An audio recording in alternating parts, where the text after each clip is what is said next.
30 seconds.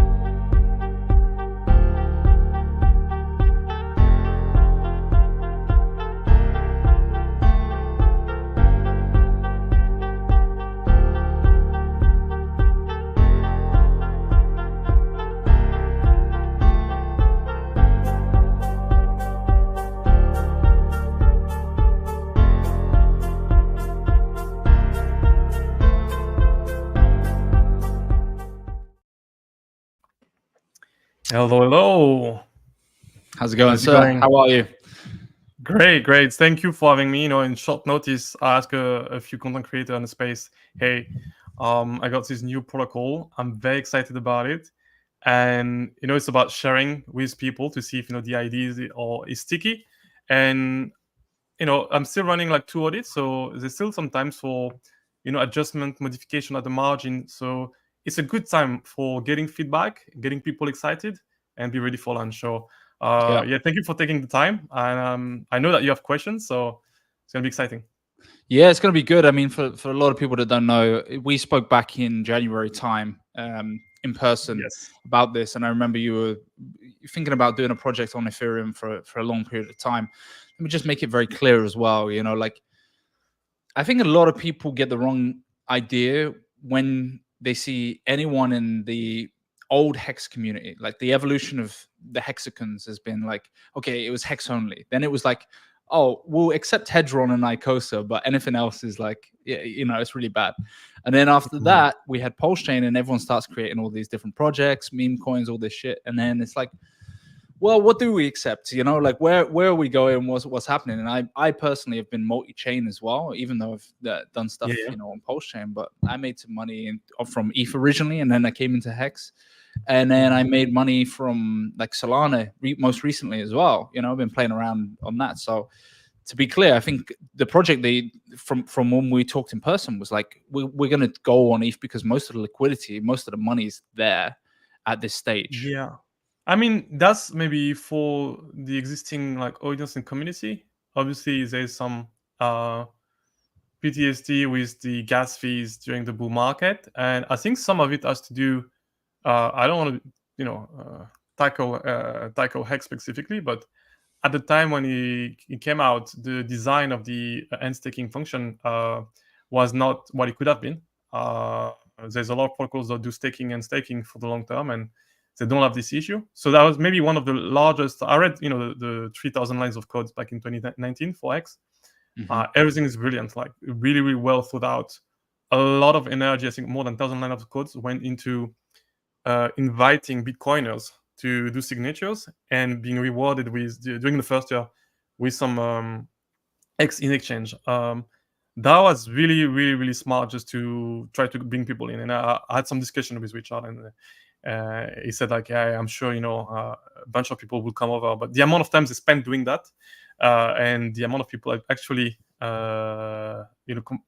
signed and just marked that Bitcoin as kind of a proof of getting early bonuses in Hex. He said that maybe it was not worth it, was the time. So sometimes you make some bets in terms of marketing, in terms of adoptions. Okay, what button can I push just to drive the liquidity towards my project? Sometimes you get it wrong. So for me, it is sure that I've been looking at more than 100 plus projects in the past 4 years. I started having the idea, formalizing, crystallizing of ULTI 2 years ago. It has been constant iteration, on and off. I was still working on Staker, on and off, thinking about different things, thinking about staking, about auction mechanism, about what are different incentive. I tried different referral program. I tried something called capsules. I may just discuss it a bit later. Very, very cool concept that even nobody has heard of. And because of my background, both as like avid video game player and doing a lot of product work, incentive, gamification when I was at Google. Well, I was working a lot of like consumer product, and last one was working with kids. So it felt that it was the perfect timing just to say, hey, okay, I've learned a lot over this past 4 years, when it comes to DeFi. I've seen a lot of project comes and go, and the simple conclusion I came up with was that everybody, I don't kind of know why, but everybody's focusing heavily on the supply because it's easy. Okay. Right? Yeah. Supply is what you have as a developer when you're building your or designer of smart contracts. I want my token just to increase by 1 unit every day, or I Right. want when someone does that to burn it, or after 3 years he burns half of it. And it's easy, but this is not what brings the price up. What brings the price up Correct. is demand. And very, very few people work on demand because demand is hard, right? It's marketing, is getting people excited, is creating stickiness. Is when you create like a product for the masses, what's bring them back, right?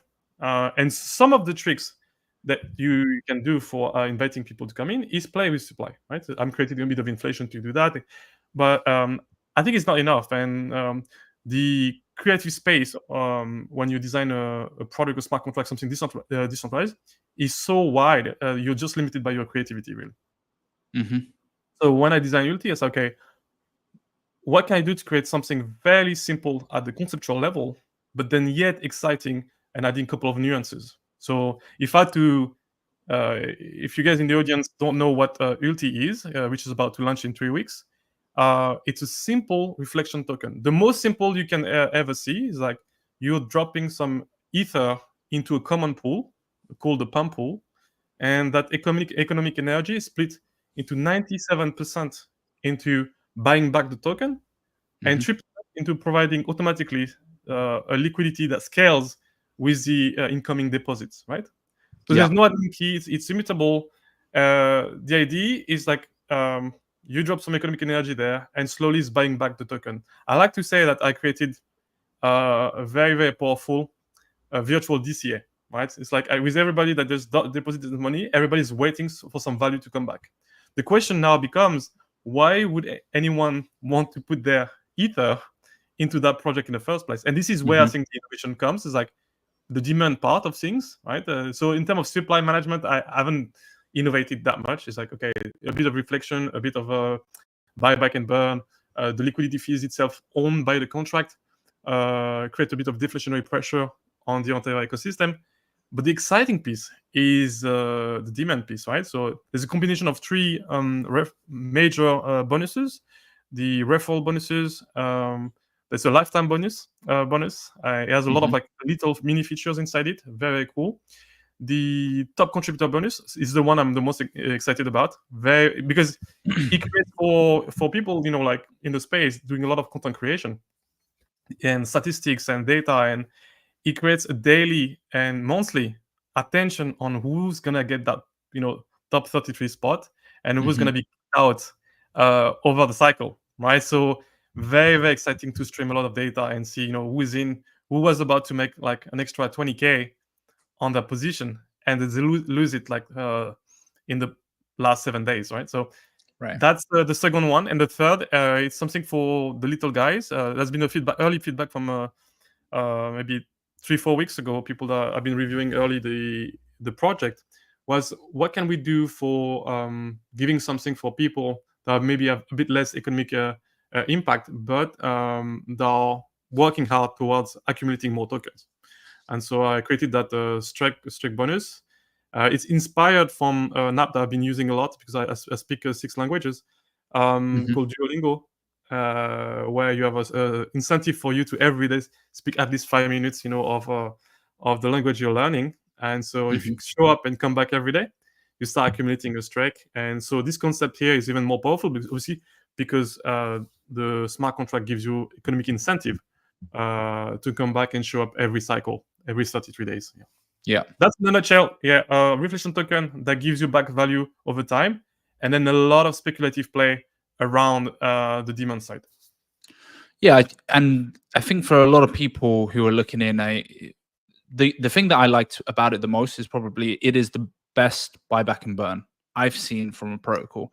And when you look at other protocols, it's taken the best parts of Hex, it's taken the best parts of things like Zen, Titan X, things of that nature. But there are like some fundamental issues that I had when I remember when I first thought about even getting into something like Titan X.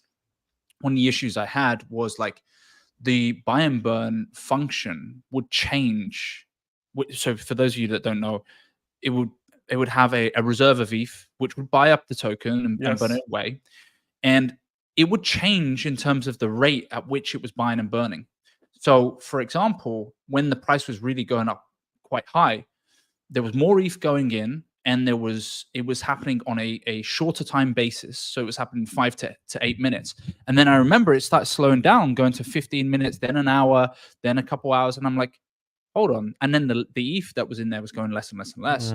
Whereas with this protocol, you're seeing a pump every 55 minutes that will happen continuously, 365 days, every 33 days. It's constantly buying up and burning the price on a consistent basis. Almost. Wow. Okay. It's set up to at most you will be pumping every 50 minutes, but there's a little nuance there. And I think it's key fundamental design where across all of things I've learned over the past few years, to your point, I look at a bunch of features like, okay, what is the exploit? What is the weakness of that feature? Like, how can it be exploited? What is the impact on supply the first year or year 5? And so for a bunch of features, I got like a huge map of 50, 60 tokenomics, like play that could be done in different variations. And for all of them, I graded them. It's like the pros and cons, and can they compound between each other? Can they? And that's the recipe that you see with ULTI is really a lot of research work. And if you read the white paper, you get a sense that there's a lot of nuances, a lot of thought that went into the design to balance things out. And so the nuance I wanted to say is that the buyback and burn, what I call pump, even rebranded the term, because I think buyback and burn is not palatable for the masses. Pumping is cool. This is perfect. People get it. Easy to sell. So on the website, actually, the buyback and burn button is called. You're gonna have a big fat pump button there, visible for everybody. So what I did is the key innovation here. I anchor most of the protocol around this notion of top contributors. So people that contribute the most economic energy on the 33-day cycle basis, so nearly a month, either directly by depositing their ETH or referring someone else, right? So if you're minting, 30%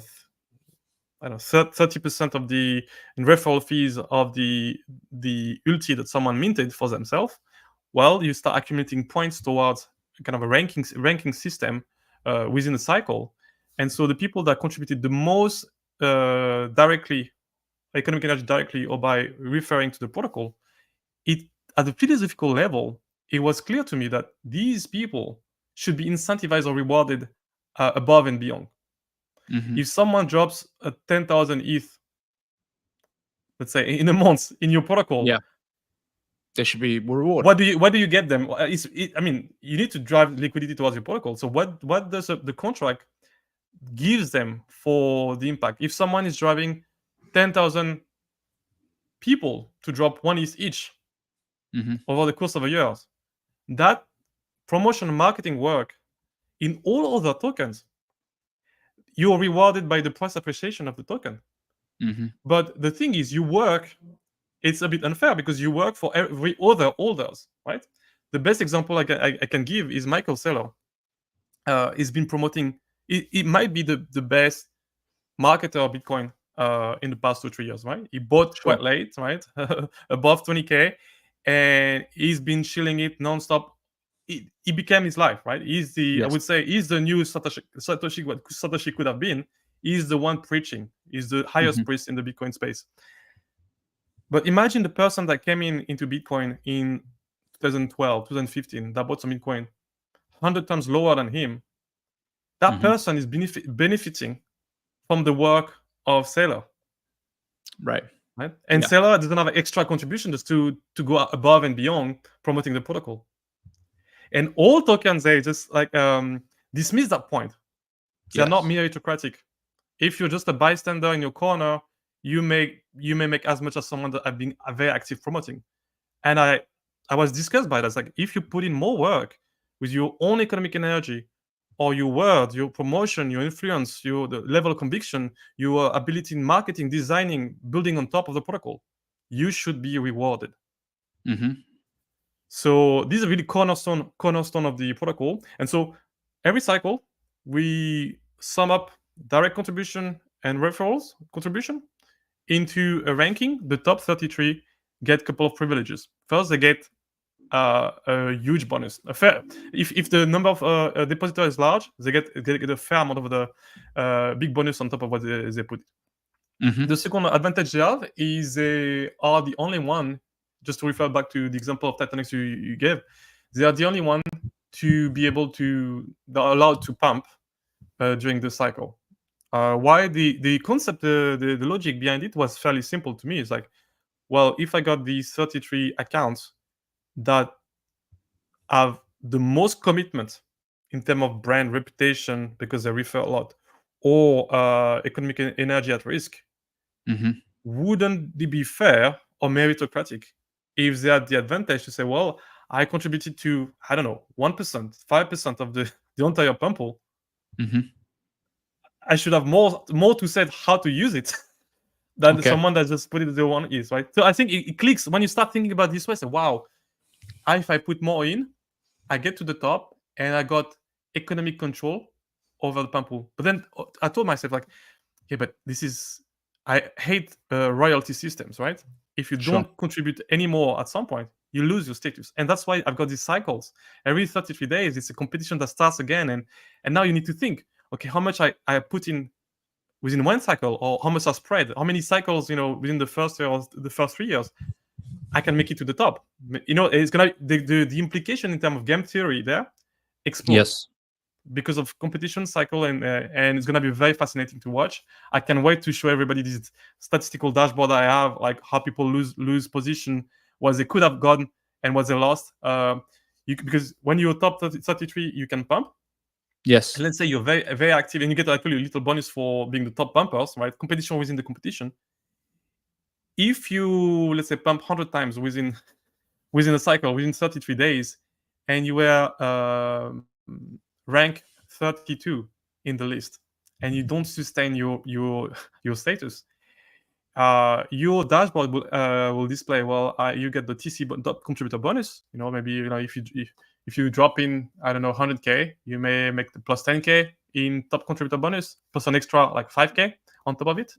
Not to mention the price appreciation, right? These are just bonuses that are paid in ULTI that gets multiplied by the appreciation of the price, right? So something to consider as well. All these bonuses, you need to keep in mind that if the price goes up, you compound all of these bonuses, with the price appreciation of ULTI versus ETH. But yeah, if you don't sustain your level, you lose it. And I think that's I'm very competitive person, at work, in sport, in business, and creating something that I wish I had, when I say like the person that put the most in, it's visible on the blockchain, so they get the most. It's very, very appealing. And I know for a fact, because I had a lot of feedback, a lot of people love it. I actually ask maybe more than 50 people, the top influencer in the space that most people know, what is your feedback about the protocol? Just it can be private. Just give me a harsh, candid. What are the flaws? How can it go wrong? No one is complaining. The only thing that everybody's like, I think you may have cracked the code, and I'm like, guys, give me some negative feedback, please, because I'm getting scared. Maybe it's too good, right? Maybe it's too good. And the main complaint I receive is actually a good complaint. It's like, it's great, you should build it on top of our chain. It's great, you should build it on top of our coin. For me, this is bullish. No negative feedback, and people want it in their corner. That tells you, I know for a fact that a lot of people will want to put something in. I don't want to disclose any numbers, but I know there's going to be some big whales that are coming in. A lot of people are keeping it on the side. I think you're similar to me. Maybe like I've recently had a lot of FUD at a doxing as well, and I think people get the wrong impression. I like to meet people in person, and you're much better. You're a very good person in person, so we had a good time. And for those guys, like I'm always a bit snarky online, so it may not give the best impression. Yeah. According to online, I'm a grapist, so like I spike people's drinks. that's what I've heard recently. But one of the things that I think a lot of people will struggle with if they haven't read the white paper already is kind of just the overall. I mean, the overall concept is very simple. You've taken away certain flaws in certain protocols. I believe you've done much better things in other protocols, and you've just taken. You've got a referral system in there that can give you a bonus. You've talked about the top contributors list and getting in that top contributors list give you a bonus. That bonus is paid out, correct me if I'm wrong here, 99 days after. So it delays when the bonus is paid out. Okay. Yes. And Yes. you have all the bonuses. Go on. All the bonuses are slightly deferred. There's two reasons for that. First, because it's a long-term protocol, so they have different like life cycles. The most important one, obviously, is the one when you deposit, you expect some ULTI in return. So this one is delayed for 24 hours, right? You get it the next day. And there's also tokenomics and technical reason why they that. It makes the whole sustainability of the protocol across multiple parameters better if you start scattering out where you start minting inflation at which point in time. Yeah, and for example, both the claiming your ULTI once you deposited some ETH and the claiming your referrals, these periods, these cycles, they only reset or start when you do an action, right? So if you could be depositing multiple times during a cycle or cross cycles and never mint your token. You could do that if you want. They get allocated and you decide when you mint them. It's also something I did on purpose because I know that in some different countries, people have different legal and tax implication when they start minting tokens. So it's been thought through really across all angles. So it becomes, correct me if I'm wrong, what you're saying there here is like that it could be just like a deposit at bank and you choose when you want to take those bonuses out. Is that correct? Is that what you're inferring? Say again? I missed that one. I'm saying it's almost like if you have a load of bonuses lined up, right, and it goes past the period of time where where you can start the claim for those bonuses. It's like you can take it out whenever you want. It's whenever we want. I have no penalties. Why? Because again, it goes back to everything has been built up on top very strong philosophical principle. The person put in the work.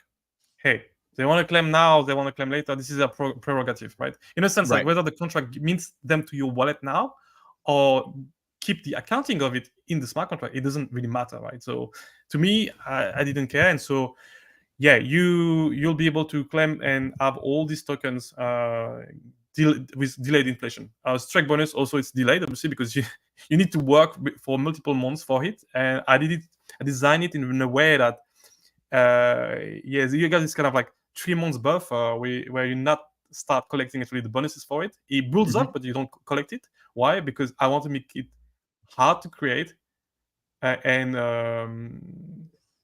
so that you don't want to lose it. Once you have your stake in, when you are staking, you're like, I started building them so hard past 4 months. I'm not at like 12% bonuses. Well, let's go to the cap. The cap is 10 cycles. At the 10 cycle mark, you might be at 20%, 15%, who knows? And it's like, wow, I'm making 20% more than all the other accounts over there. Yeah. I spent the whole year just being very diligent. If I maintain my strike, and imagine the longer you maintain it, the more painful it is to lose that extra percentage, like compared to all the other minters that don't have that bonus. Right. So all these 3 bonuses, they've all been thought through in terms of like, what do I do compared to the other? What do I got to gain if I contribute? Basically, it's all about contribution. And everybody talks about community showing up and all those type of things. But here we will see the contract will tell you who is showing up, who is a great marketer, right? If doing a NASCAR marketing campaign works, we will see, because the person that puts their ref link there and shows up like never showed up in the top 33 will be, man, this was a loss of money, that investment. The person that's really good at running ad campaigns against digital products, person is really good at creating content, music, and want to plug their ref link, we will be able to see who merits to get the most, and it has nothing to do with me. The smart contract does everything. So and a couple of things I want to explain to the audience, because a lot of the guys, fundamentally may not have read the white paper or know what's going on. But like, when it comes to referral, it's a two-way referral, right? Like it's a case where both parties benefit, the referrer and also the person using that referral. And on top of that, correct me if I'm wrong here, So in some referral programs, there is no skin in the game from the person referring. So they may have a large audience. They may not actually put money in themselves, but they're happy to refer because it's free money on the table. But the amount that the referrer earns is based also on how much they've already put in themselves, and it's correct me if I'm wrong. It's a percentage of that or something to that case. Correct me if I'm wrong. I think here I did something great because a two-way referral always a bit more sticky. I look at all the data from our marketers and in businesses when a company starts setting a business a referral program, banks love to do that, right? Say, hey, sign up your friend, you get $10 extra, they get $10 extra. It's called two-way referrals. So it's been around for more than 20 years, right? This kind of scheme, they work really well. Why? Because it's kind of like word of mouth marketing. And so if someone is in the product already, it's like, hey, I'm already in. You get a little kickback. I get one. We both win. That works really well. What I did is like I took the best of this kind of like two-way referrals, and I added some I show like cherry on top with what I call the skin in the game, because it is true that you may refer your friend into engaging the product, but what if you're not even using the product?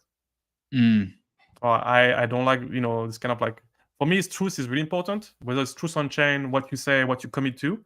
And here, well, you want to make money with the referrals, the protocol is happy to pay you very, very graciously, right? The rate initially for the referral rate is 33%.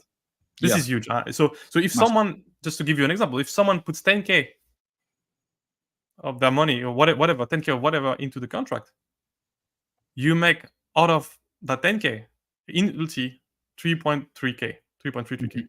This is I don't know if people realize, if you come in the first cycle and you refer a lot of people, that's a lot of money on the table. There's a lot of incentive for people to make that product viral. Obviously, I wanted to keep the inflation sustainable over time, so I kind of decrease that rate, and it goes towards 3% over a period of 3 years. But the skin in the game is great because you're capped by the amount of yourself you put in, right? So if you put in 1K and you refer a bunch of people and the amount of what they generated is above 10 times what you put in this example, that would be 10K, you lose all that money. That referral money doesn't make it to your account. So that will also be displayed in the UI. Say what you missed out because your skin in the game cap was not high enough. Right. And that cap gets reset every 99 days. When you claim your referrals, it resets your cap to 0 and you can start accumulating again. So you have choice. Either you wait 99 days, if you're just below the cap and say, okay, I'm not going to push it maybe my cap by just minting more. But if you know that you have a lot of money left on the table, let's say you're a big influencer, how you start promoting ULTI, and you know that, okay, I got, every month I got like 10, 20, 50,000 of bonus that I'm not collecting because I'm not vested in the protocol. So you need to make that choice, right? Are you okay with it? Or are you yourself depositing more just to increase your cap? It's been thought through really, really well for alignment of all parties.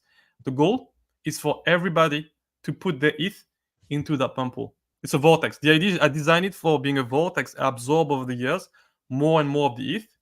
And the end game is in the white paper. The end game is ETH become very rare. Most of it is stuck in the protocol, slowly being distributed back into buying the price. And if Ether is very rare, well, the price of Ether versus dollar goes up, and the price of ULTI versus ETH versus dollar goes up that much more. So that's the vision. If we get a very, very strong start, first cycle, first year, the sky is the limit. The other thing that I kind of liked when I was reading over the white paper and kind of studying this was the exclusion of any form it looks like of staking, right? Like, so one of the things that I think was a weakness of Titanx was the fact that, okay, we all know how it somewhat works, right? ETH has to go in, you have to, you mine your Titanx, you choose your length of days, whatever. But there's a portion of it that goes, that portion of that ETH that comes into the system is going out to the people who've staked. Now, those coins don't get burned off market; they're just locked up for a period of time. And so the removal of that was pretty, I thought was pretty good. I know a lot of the hexagons will love staking, but it's extra inflation on the coin that you love that gets dumped later on. Like, that's the truth behind it. I mean, What do you think? the truth is the staking ratio, or I mean, you can argue how much people love to stake. I mean, if you look across crypto, you look at all the people that own some crypto, very few love to stake. The market tells you what people like. So if you look at data, it's always good just to step back and look at what is the actual data. Do people that have their coins on exchanges, which is 90%, do they stake? No, it's liquid. Do people that don't know Hex because it's one of the largest staking coin, do they stake? No, they don't.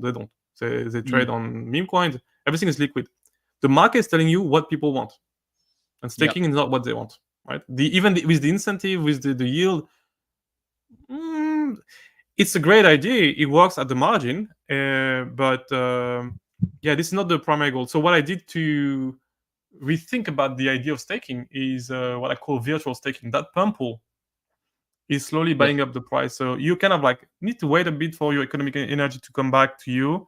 The more whales come after you, the more the pump gets severe, and you get it faster, basically, right? So any addition of money that just accelerate a bit, like the reflection back to you. But ULTI is kind of virtual staking. You can leave anytime you want, but you may not guarantee. You can leave very early, but you may not get the value you put in back. So it's up to you, right? It's like there's no penalty, right? Everything is like very transparent, clear, simple. So correct me if I'm wrong, right? Okay. From how I understand it is obviously, right, you're putting your ETH in, you wait 24 hours in order before having to being able to claim it. Yes. At that 24-hour point, by the way, you can only do one of those a day. Yeah. What do we call that? Mine, I guess, or it's like you have two action: depositing, minting. Deposit. Excuse me. Claiming. Right? Yeah. So these are the two.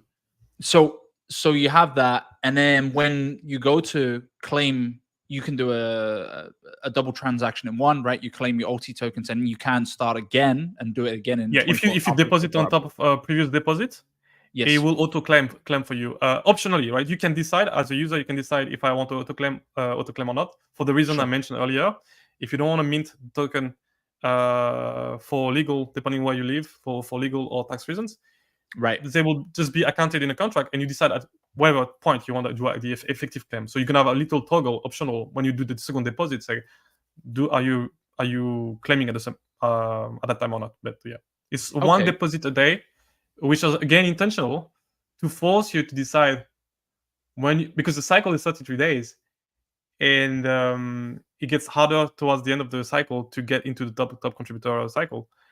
You need to decide where you position yourself within the cycle, when you drop in value or not, because every time you drop in value, you give information to other players right throughout the cycle. So that one deposit a day is an extra like tension created in ecosystem for the cycle to be more entertaining. Okay.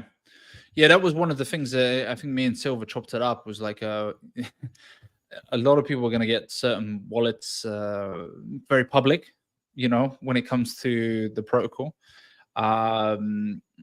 So yeah, that was one thing where I was like, okay, you're gonna have to have probably a fresh wallet if you're gonna participate, and move some money you may around. have like my recommendation, especially for people that want to play in the Referral game, and just have maybe two wallets, while you have your kind of like more private ones and that nobody knows, and the one where you want to collect a bit extra, maybe you put 10%, maybe 20% of your entire bag there, and so you can play that game while being more aggressive and more private on one wallet. So it really depends what you want. But yeah, if you want the most in the contract, unfortunately, the blockchain right now is in such development state that I would have loved to have like a privacy, optional privacy for some functions, like to layer protect you to reveal like yourself as a referrer. But most blockchain don't offer this kind of features, or it's very expensive to compute. So. Maybe in a few years. Yeah. There's a couple questions that come in. I'm looking at the chat on the side here. I know Hexy Bastard goes, ask Steph, does he remember meeting me briefly? Do you remember meeting Hexy Bastard? I'm not sure because I haven't been to so many. Oh, I'm not. Of course, second year anniversary of. If he was in London, yeah. If he was in London, Yeah. second year anniversary of the Hex launch, we were all there. Private dinner with Richard. So I think he was in the room, and then we had a party over there. So, uh, yeah. I mean, tall guy, so you cannot miss it. Miss him. Yeah. And there's a lot of guys in the comment section I don't think know or have kind of read the white paper or anything like that. Just to summarize very, very quickly, it's very much like you said, bit of almost like a reflection token, but more like a very powerful buy and burn. ETH is going in, buying up 90% of it is going into the pump pool. The 3% goes into the trading pool, which is on Uniswap via V3. One of the things I really liked, by the way, was this trading pool, because when it comes to the protocol, let's call it that, in certain projects that may have similar qualities, is that the owner of that trading pool, as per se, they receive all of the fees going back and forth, dependent on, because they're the biggest supplier, right? They've got the most ETH and they're putting their own token in that pool. They rarely disclose the way it's used, and Yep, they keep it hidden. They may even have certain functions in the code to change the wallet that does that, and you can make a shit ton of ETH, from the buys and sells, so, the trading back and forth in that pool, because you're the main supplier. People, want to buy on market, yeah, they want to sell on market. speculate on it, and you Exactly. just sitting back. You got like revenue. You have a lot Yes. of protocol. To your point, that's the very very good point you make. A lot of protocol, whether they're owned by DAOs or founders or multi-sigs, they rarely disclose that they got extra income coming in because they're one of the larger liquidity provider of their token. In ULTI is different. It's owned by and operated by the community. So all the revenue, and because that pool, the main pool, is 3% of all the deposits build and auto scale the liquidity pool. It's owned by the smart contract, so immutable. All the trading activity is very statistically likely that pool over time will be one of the largest. It's a full range pool, it will be the largest. So you get the benefit, 1%, 1% liquidity pool on Uniswap V3. You get the benefit of having all the speculation and trading that comes on top of the protocol. You get as a revenue for the protocol. So I should have made it even more clear in the smart contract. ULTI by design generate revenue. It's all the trading activity because it has the most liquidity by design. And you have the kind of like the backstop of knowing that in any case, this coin is going to be traded. People are going to speculate on future value of the token because there's a larger swell in the ecosystem buying back the token. People that are not familiar with the average ecosystem, well, this is some concept, but here the OA is a smart contract and predictable. You don't beg for a middleman to do something with it. This is, what people preach they should do as well. And so this is beautiful because little piece of alpha, the pump pool, every 55 minutes at most will buy back the token. That buy generate a bit of speculation and trading activity, right? Before or after. Well, this is fees that are going back to the protocol. The ether part of the fees, they get reinjected, recycled back to the pump pool. Great. Yes. So the protocol is buying back the token, generating fees for itself, plus the fees collected for others. We inject the amount back into the protocol, and the ULTI part is burned away. So the more trading activity, basically, the more the token has chances to be deflationary, which is very, very likely to happen at a couple of simulations. At first, the first 2 years, when the overall inflation with all the bonuses goes down to fairly minimal level, around 3%, while the trading activity should just overpower any inflation there, and the token will become deflationary. So the impact on the price is even more severe a couple of years down the line.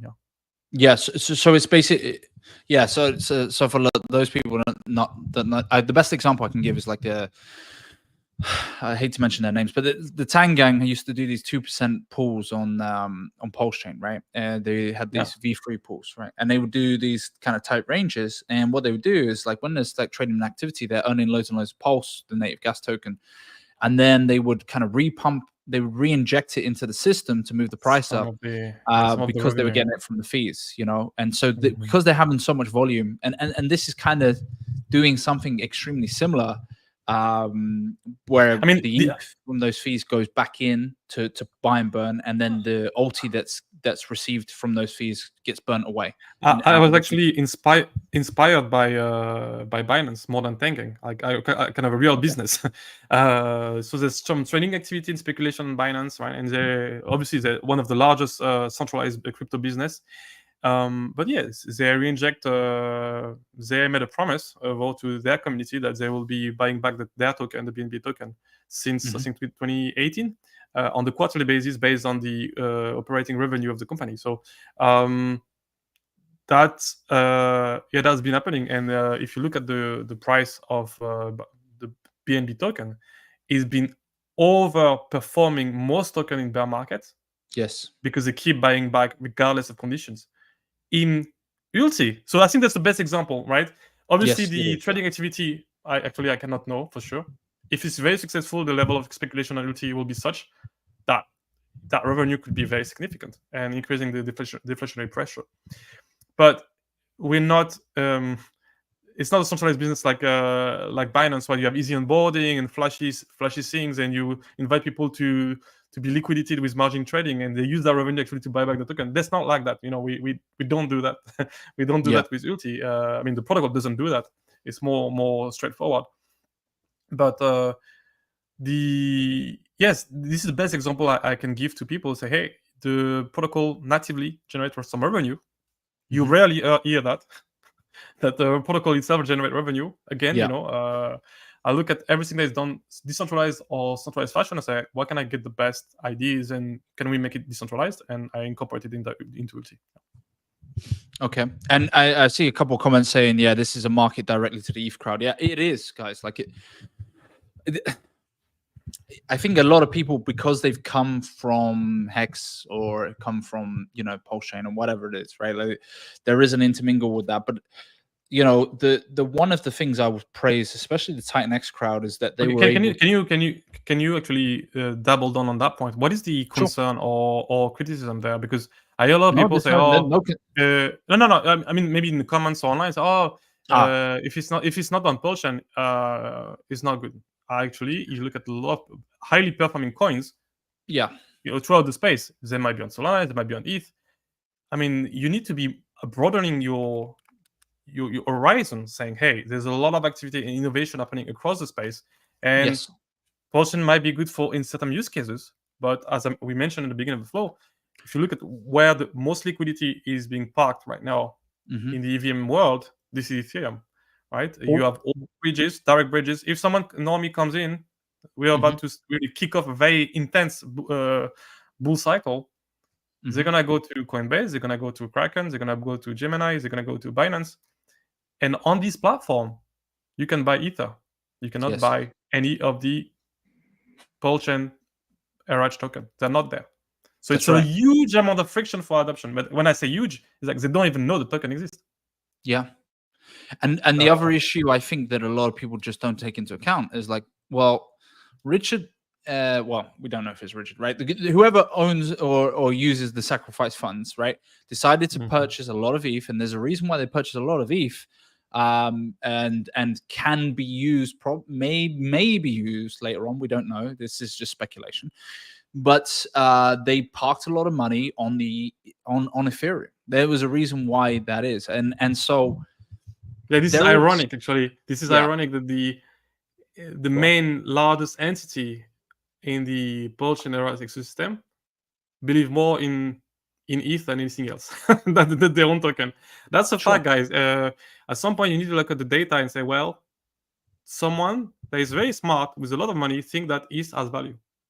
Yes. I'm just saying, the data speak for themselves, and I will most likely launch the ULTI brand across multiple protocol, especially if it works well. It's a marketing engine, right?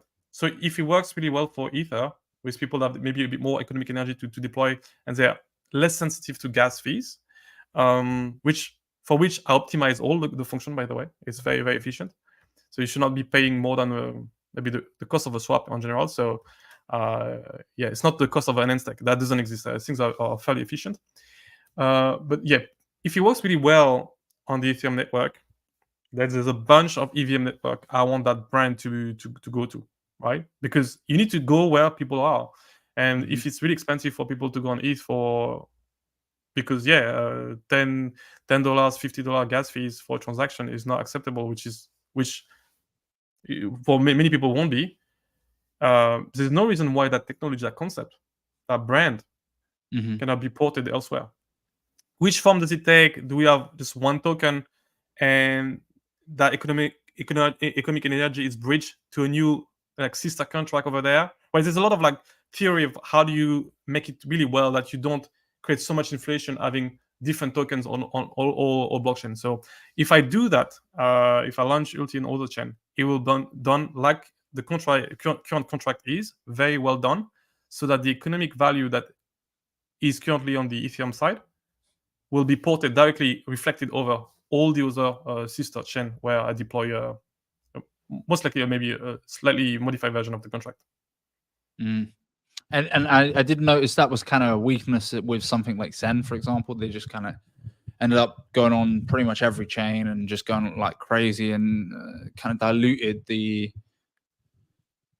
I'm of the belief that if you've got a project, you kind of have to really focus in on that project and keep that going and keep that advertising, keep that shilling going. And then if you're going to then expand out, you do it in increments, you do it over time, not just release everything on every chain and then people have split attention. Of course. If you want to create something very special, it takes some time to create. I told you guys, I've been in crypto for 10 years, working DeFi for 4 or 5 years, built on top of it, been very successful at it. Now I'm releasing my first protocol after 2 years of research. So yeah, if you launch something, on the whim, like anything in life, you want to do bodybuilding, you want to do relationship, you want to do growing a garden, raise a kid. All the best things in life takes years to build. That's right. So to prepare and build. So I hope this is what this level of energy and intensity that I put into ULTI, and that will yield a good result. Yeah. And a lot of people, you're going to piss off a lot of hexagons. I mean, but the thing is, the way I look at it is kind of, why is that? I own quite a lot of. Why is I don't know, because a lot of them. Why are you pissed? Like I know that a lot of people. I personally am not pissed. I told you, I messaged about 50 people. Oh, the hexagons, yeah. People in the Referral community, across other communities. I don't get anyone being pissed in DMs. So either it's a public postures like, oh, I'm the project. If you have read the white paper and you want to address section 1B of the white paper and tell me why it's bad, let's have this conversation. Yeah. Let's have an honest, constructive conversation about why some features are good or not less good. Then we can talk about it. If you're afraid, because if you think the product is shit, don't be afraid. Just keep chilling your token and you'll be fine. Maybe if you're so triggered, is maybe you think it's too good. That's the only thing explanation I can give. Yeah, I don't know why. I mean, you've built stuff out before, right? You built the Staker app. We talked about the problems with it, the issues that you had, especially with governing agencies and stuff in different countries when it comes to an application on a mobile phone, those types of things. There's a lot of stuff in the background that people don't really understand or don't really know.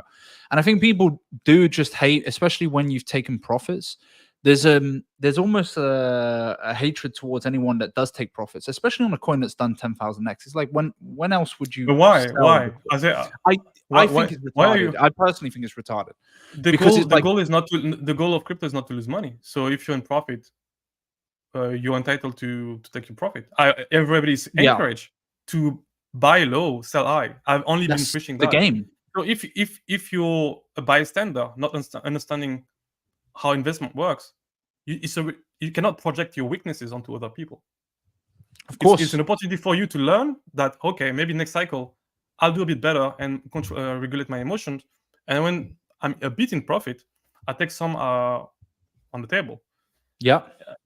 If anyone is mad that someone is making, all the largest successful people in crypto are people that took profit at some point. Mm-hmm.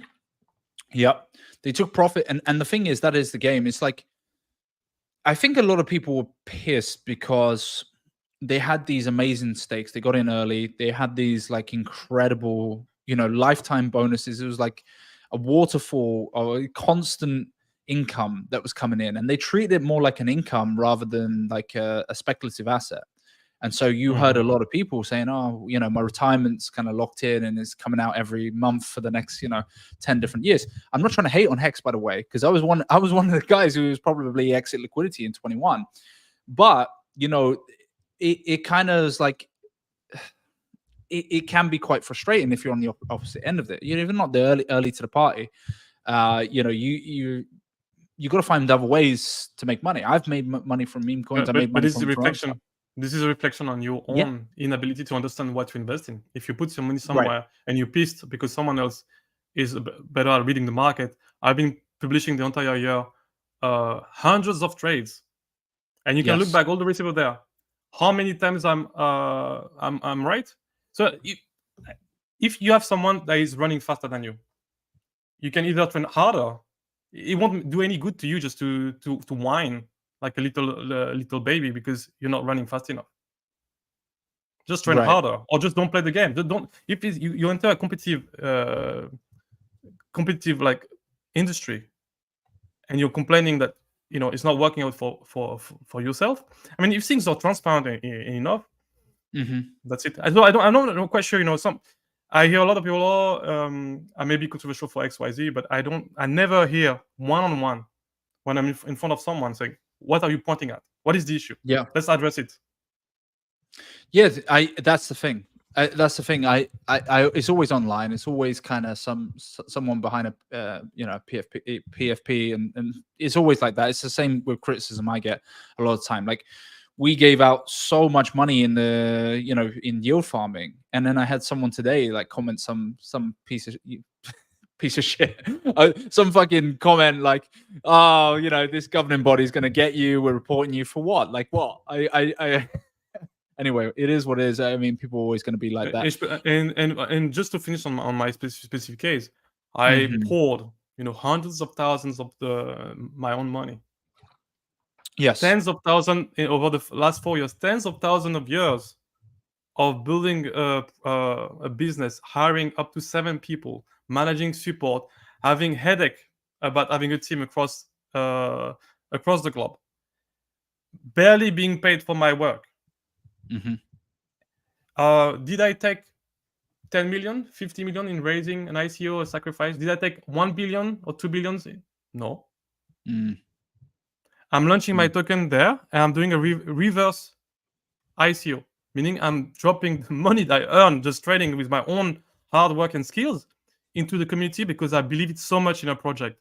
So if the people whining want something good, well, get into product where the founders is putting money into this token at Yeah. launch, and not asking for money or asking for ICO raise because you're not sure and you need money from others. So that's a reality. In terms of ethics, I'm above most people you see out there, Yeah. and the record is straight. So Yeah. I mean, people are going to complain. I thought that the staker app was very, very good. By the way, I know that you've kind of had to shut that could have been down. better. Well, yeah. I mean, it was very much. Yeah, I thought it was good at the time. I know someone in comments is asking about it. There is a way to contact in terms of like, I think there was a question I had also from a Patreon member, and I sent it across to you in order to contact you about that. Contact support. I mean, we are a bit backlog now, but contact support. Me and my co-founders, we are still taking a couple of inquiries. Mhm. It's about maybe 10, 20 tickets a week. So whoever is actually saying it's been abandoned or no, I am working still hard for that. So paying servers, the app is still running, the front end, the web version. So yeah, you can get your token. I mean, anyway, the smart wallet is on the blockchain. It has nothing to do with us. We're just providing a interface, easy Yeah. interface for it. So yeah, I mean, for me, that's a conclusion. Hard work, high level of ethics. Keep working for the project. Even though we shut down the company, I'm still working to support people out there. I'm Yes. not legally obliged to do so, but I'm doing because it's the right things to do.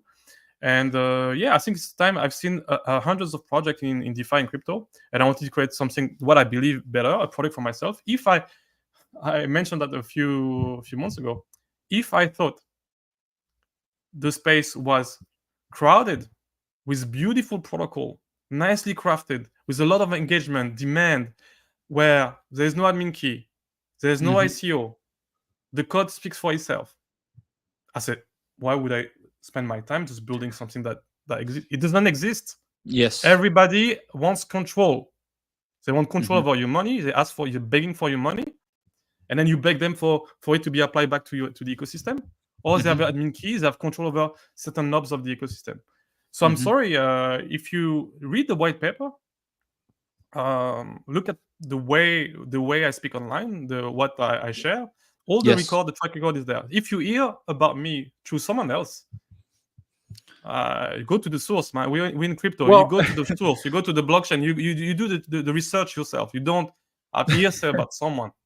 I no, I remember when because I didn't know you when before I met you. Well, I heard about you, but and then I remember someone made up some. I won't say it on stream, but someone made it. I'll tell you off stream. Someone made up a fake rumor about you, and it was disproved like straight away. And I was like, these Oh, guys online, they just chat so I've much heard a shit. lot about myself I didn't know about. But the other thing I think a lot of people need to fundamentally focus on, right? This is not really a pitch to the hexagons. It's not really a pitch to the guys who are on Mm. Pulse. It's not really a pitch to. Uh, I've seen the success. I mean, even just the other day, right? Ivan on Tech said, I think he did a poll as to which protocol should be put on. I think it was on Morales Money or something like that. And on Yes. the poll, it was Hex, it was Dragon X, it was two other things. The one that was top voted was Dragon X. It wasn't Hex, it was Dragon X. And it was real interesting to see. I have kept my eyes and tabs on what's been going on with those guys. And I think that there is something missing when it comes to particularly Ethereum. Ethereum has been slacking behind when it comes to something like Solana. You can see this in Solana's dominance versus it. We've also seen it in terms of the price of Bitcoin versus ETH and how its dominance has gone down. I think we will see a reversal, but we need to get back to some really cool DeFi projects. There are a lot of guys as well that may want to diversify. They don't want to put all of their chips in one basket. They do also want to be on ETH. They don't want to go and try and learn about Solana. They don't want to go and put their liquidity or their any further money into a different chain they don't have a clue about. Like the one that was popping off the other day was like Sui. You know, they don't want to be a degen like me. I can hop around from different chain to chain. I know how to use stuff like that, but you don't want to, especially if you're a little bit higher net worth. If you're someone who is wanting to move huge amounts of money, it's much easier to participate on Ethereum. This is also what a lot of hexagons will say for the use case when it comes to eHex as well. But what I love about this protocol as well is the fact that if you really dig into the white paper and see what it's all about, there are some massive whales that are going to be behind this, in my personal opinion, and they won't necessarily say it publicly, but I know they're participating. You're getting a very powerful pump pool. You're also getting a trading pool that recontributes into the system, and you're also getting the benefit of referring off your own back. It doesn't matter how big or small you are. You can get bonuses from that. You can get bonuses It's a from having lifetime, free. lifetime It's yeah, referral. yes, lifetime referral. So, so It's if incredible in if my opinion. if let's say the incentive for you to refer early, they're huge, but to refer in general, they are very, very also interesting, because you know that if someone may put in over time a significant amount of, and you keep collecting that extra referral value, because you made the hard work of bringing these people in, bringing their liquidity, teaching them about the protocol, teaching them about DCAing and using the strike bonuses. For example, if you teach people to use the strike bonuses really Mhm. well, the people that you onboard, they collect bonuses, strike bonuses. And the beauty of the smart contract is the strike bonuses compounds or just goes towards the referral for Mhm. you as a referrer, and goes towards the top contributor, right? So Right. as someone referring someone, you have all incentive in the world to educate into how to play the game nicely, because it will come back to you. So yeah, spend a lot of energy and time there. So before any criticism, if you haven't read the white paper, I'm sorry, it's really hard for me to hear you because you're talking Hmm. about something you may have a strong opinion, but you don't have any evidence, and that really diminishes the conversation. So it's really well crafted. I had a lot of like positive feedback so far. I know a lot of Yes. people want to put some money in, so I'm excited. I'm hiring the best security auditor in the world. So we are right now, I think 12. There's 12 of the 5 top security security. audits, by the way, guys. 5 May get security audits. I'm changing a few things. So every time making changes, I'm happy to pay another 20, 30K to make it Okay. square, right? So no, for me, because I am truly believe that the potential of this protocol is to absorb a lot of ETH that is Yes. currently in circulation. I cannot afford, for my own sanity, of any flows to happen. I cannot afford. I will enter depression. I was telling a couple of friends and family members that it doesn't work. I won't leave it well. So I'm, you know, dotting the I's, crossing the T's. You will be able to see all the reports, but you can already have a sense. If you read at the white Mm. paper, the level of depth, it's high level, it's low level. I give a lot of alpha. I thought about it for so long Hmm. that I give all the strategic insight of how I could play the game if I was a smaller player, a larger player. You will never see that in any white paper. No. I put anyone to defy me in terms of like, have you seen a better written white paper that explain you all the different plays you can have across the. If you find some, please send it my way because I'll make mine better. That's how competitive I am. Yeah. How much time have you got, by the way, Steph? Because I could go on for a long period of time, but if you got to shoot. Yeah, if people now here have question about the project, the launch, we have a competitive. Yeah, again, I'm innovating in just raising the standard. We have a competitive testing phase starting, I think, later this week. It's heavily incentivized with a 30K like $30,000 bounty. So I'm expecting anywhere between like 50 to 200 people participating. Hmm. And the goal is to experience the smart contract in a very accelerated fashion. Hmm. It's like 7 years compressed into 1 week, 7 days. So Right. the internal clock of the smart contract turns 365 times faster. Right, so the pumps is happening every 10 seconds, like 7 to 10 seconds. It's really cool because my UI is like out of this world. Whatever you've seen in DeFi, probably you're gonna love what you're gonna see because there's animation, there's sound. When the price is pumping, there's effects. Hmm. This is addictive and cool stuff. I mean, anyone that's seen what I've been doing in the past in terms of like storytelling, visual identity, I'm Yeah. sure will understand that this project is gonna be really well set for success. Yeah, and I think like the only thing is really just pitching it to a lot of bigger ETH guys, bigger ETH whales that will probably want to get in. But I think the activity, the general on chain activity, will probably definitely spark interest, and then it's just really the marketing, really marketing in the right way and getting it out there, simplifying it and making it easier for people to understand, and Yeah, then. I mean, for me, the first few cycles, like till Christmas, January, is very important. That's where I'm gonna Mhm. put most of my effort. Uh, Most early capital goes into security, but then I got the pocket as well for the marketing. Mhm. But it's really just to seed the ecosystem, because after that, I design it just not to be someone you can rely on, right? It's Mhm. pure DeFi, meaning if the parameters of the smart contract are really well balanced, the smart contract will pay you really well for you to talk about it. So I really need to get the things going and achieve critical Mhm. mass, and after that, I think we're up for something. I think very exciting. Yeah. And I would also say anyone out there that has certain criticisms, you can. I think Steph is a very open person. Can bring it, you can bring it to him.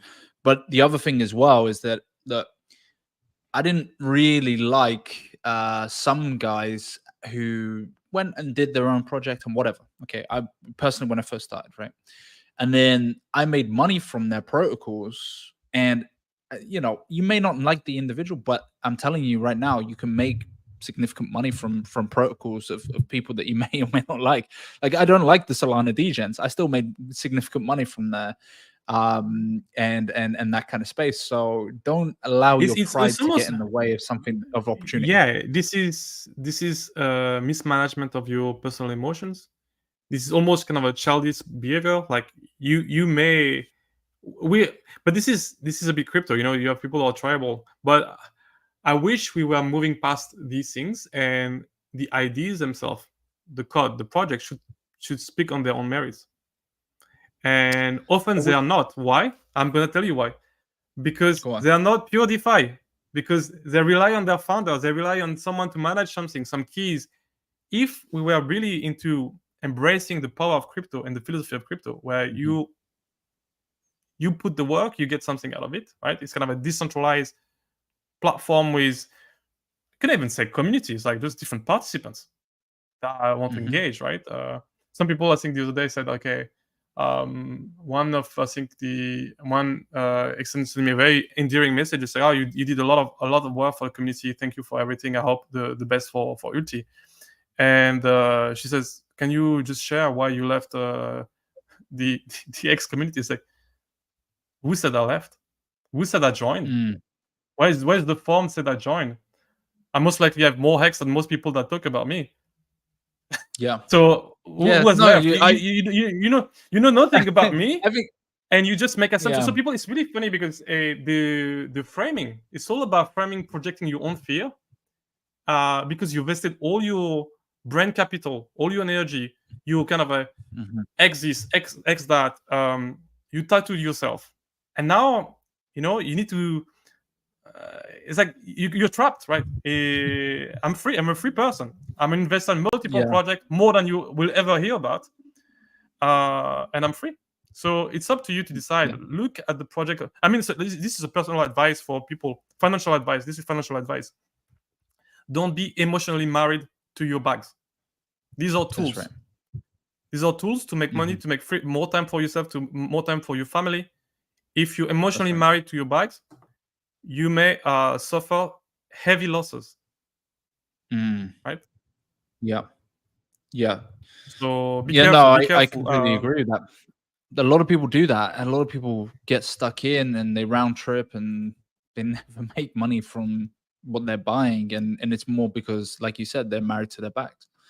Mhm. And it doesn't make sense to me sometimes. Like I'm kind of like, you did 10,000 X and you never sold. Like to me, I'm like, so when is the Even key time? 1%. What, 20,000 X, 100 No, X, no, they will. No, 100,000 X? no, no. Like what?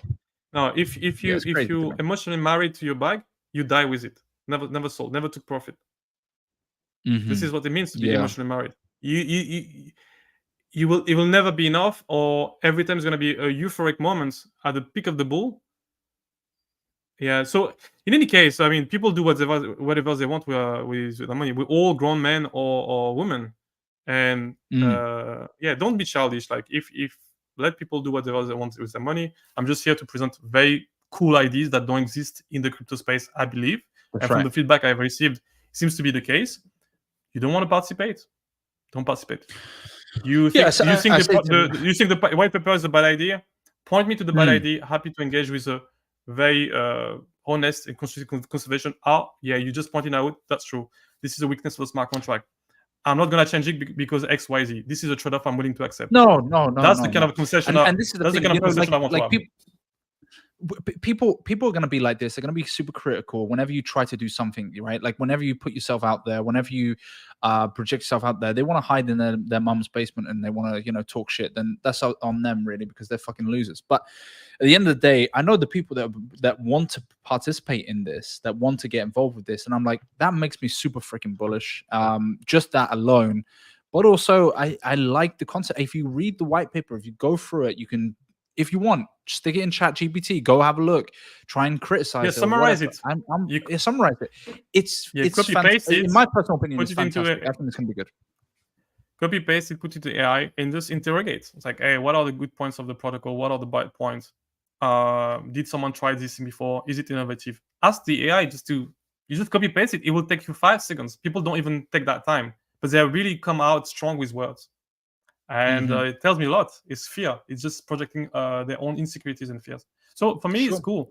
if I didn't matter, if my project didn't matter, people would not even talk about it. So Yeah, I think a lot of the bullish things, again, you're just going back to the kind of the white paper. I think, you know, you've taken some of the dynamics, like the adoption multiplier is kind of really cool, and that reduces down each cycle every 33 days. You know, the fact that people can still use that referral bonus and be able to refer people in and gain from that. And there's a leaderboard system every 33 days, gamifying essentially referrals, gamifying the bonuses as well. And I like the fact that there's a consistency with this buyback and burn, if you want to call it that, you know, pump, the real word that you want to use as well. And again, I mean, coming back to that trading pool, people don't really understand that there are individuals that are making significant amount of money from the fees from their liquidity pool position as a founder and owner of the project. And that is going back into help pump the price of ULTI and buy back and burn the tokens. yeah, I have a companion analysis that I will publish soon that is giving you a range based on the volume, expected volume of trading activity on top of ULTI. How much will go into being absorbed by the trading pool? How many fees going to be generated? And what does it take to bring the token deflationary at which stage of the life cycle of the protocol? So yeah, at any point in time, the UI actually over time, I will just make it better, will display, oh, this is a good time to go in, this is a good time to pump. The coin is entering deflationary regime because the inflation rate across all the bonuses is becoming very low versus the trading activity. It's gonna be very. It's gonna be like an economic. You're gonna open the dashboard. You're gonna go to the statistical page, and you're gonna see a bunch of stuff that feels like you're looking at economic paper, live data being streamed to you about a different component of the ecosystem. Yeah, really good. I mean, again, if anyone wants to find Steph, sure, you know where to find you and where to speak to you directly. Yeah. So I'm mostly on Twitter. So 0x Steph. The protocol itself, yeah, you can see it on my on the name here. The protocol itself is on Twitter as well with 0x ULTI. We're launching in about 3 weeks. This is the expectation. I'm not launching if it's not secure. That's very important to me. So if there's delays, it's because it's for the own good of the project and the funds that people are investing. But I really love to launch as soon as possible because we are reaching a very interesting phase in the market dynamics, entering the end of the year festivities as well. So it's a good time just to have a project with a very strong referral system there. Yeah, just ask a question. Go ahead. It's, correct me if I'm wrong, right? We're, like, talking about timeframes, yeah, because I know a couple people commented on it, right? November 2nd currently is potential launch date. Is that, am I correct in saying that? Officially on the website right now it says November 3, tentative date. November 3, the 3rd. There's a big election near that day, by the way. Just I know. There's a lot of activity over there, so it may be before, maybe past the election year. I don't think it matters that much. There's a lot of the audience that are obviously heavy American audience in crypto and across investing in general. Like the country is nation is very risk hungry compared to other nation. I love that. But I mean, you cannot tell me that you won't click on one button to make a transaction because there's an election 3 days from now. So I cannot buy that. So I know there's gonna be a bit of activity, people are gonna be disrupted, but there's things that can impact your life. Is the button you click and where you put your money. That's right. And these things are happening on TV. These things are happening on TV that like it's really far from you. Right? Yeah, so what I was going to say. The other things is as well. I think that ETH is so ridiculously undervalued, and a leverage play on ETH that I know that a lot of people are bullish on, probably going to get into. I don't know. I mean, to me, it's a bit of an no-brainer, but I'm trying not to be biased here. Obviously, I'm bullish on the project. So, I mean, there's a lot of like layer one blockchain, have been appearing over the past let's say 7 years, wanting to compete with ETH. Maybe Solana is maybe the only one that starting to feel like maybe a rival. But the number of people, blockchain that I've heard saying, "Oh, it's gonna be ETH killer, it's gonna be ETH killer." They haven't done The it. network effect, the level of talent. If you're a builder, I'm a software engineer by training. I specialize in AI. If you know what people are currently working on and what ecosystems they're pushing the frontier in terms of technology. I was talking about privacy for protecting the referrals earlier. All the innovation is on the Ethereum space. Yeah. I'm not saying ETH is here to stay for the longest time, but when something is faded by the market and the fundamentals are extremely strong, I mean, when I think strong is like multiple orders of magnitude, what you see on, maybe blockchain, right? The amount of innovation and things that are going forward on that side of the aisle is huge. The bridges, the people are starting building, connection with the traditional traditional finance. We see with the ETF. We've seen that this year. When the liquidity arrives, it's going to be very interesting. So yeah, I'm going to where I think the protocol can do really well in terms of absorbing a lot of ETH in the next 12 months. Yeah, I'm pouring all my heart, brain, energy, passion. You can hear it tonight into it. Please read the white paper. So you can tag me. I'll answer everything. Yeah, just if something you don't like or you think it's unbalanced, likely not to work, tell me. I'll be really excited. So yeah, constructive feedback about the ideas is more important than anything for me. So yeah, sounds good. Guys, if you haven't checked it out, you can find that at ulti.org/learn if you want to go see the white paper. Yes. And for some of my guys as well, if you're coming on my side of things, I've got a little bit of a cheat sheet that's kind of summarized it into a bit of a shorter, easier read.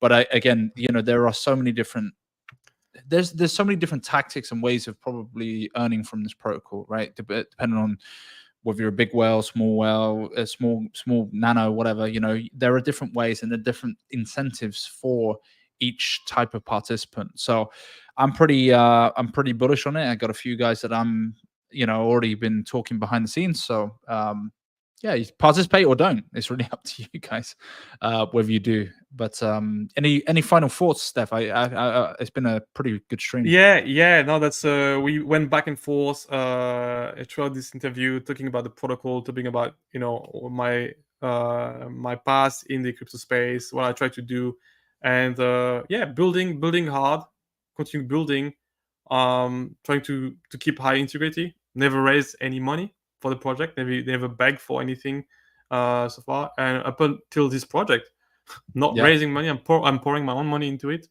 That's if right. that doesn't excite you about the potential where founders put their own financial money at risk just for free, giveaway. I'm gonna seed the liquidity very, very, very nicely so that arbitrage bot are not just playing around at the inception of the contract. And I keep jerking prizes and giveaways throughout the bull cycle just to get more attention there. So to me, this is bullish. Yeah. But yeah. And so I was gonna say, you can never, honestly, like the amount of giveaways that have been done, the amount of shit. I'm head of the cabal, man. So like from what I hear, I was on a boat, so therefore I'm head of the cabal. So that you're never gonna satisfy anyone online. Yeah, and yeah, I will say just do really the best advice I can give is do your own research. A lot of people have incentive and biases based on the bags they have. They want to do something with your money or not. So take the time to say, hey, what is good for me now? What can I make here? Is it interesting play? Is that stupid? Have the time just to have your own opinions, regardless of who said something about someone. If you're a grown-up man or woman that knows how to read, knows how to think for themselves, that don't need a middleman, well, just open the white paper, you copy paste the content into your favorite free AI systems, it will give you a summary and you can read in 10-20 seconds. Okay, this is the concept. Maybe it's interesting, maybe I want to dig deeper.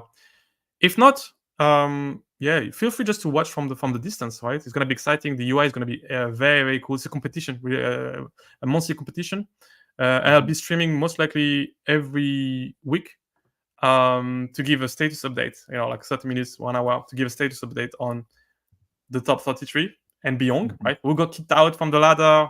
Who is just fighting back just to get in?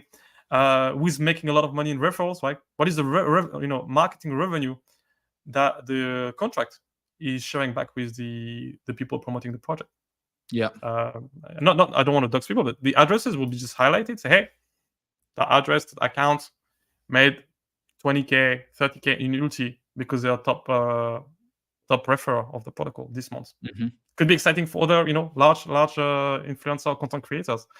I want to showcase that a new way is possible. That you don't need to rely on me. You don't need to rely on anyone. You read the white paper, you read the code, you read the audit report, and then you watch on chain who's participating and how much ether gets absorbed by a pure DeFi project. Yeah. Thank you very much. Okay, he's asking, we need a Telegram group. I don't think there's a Telegram group already, so any that would be fake.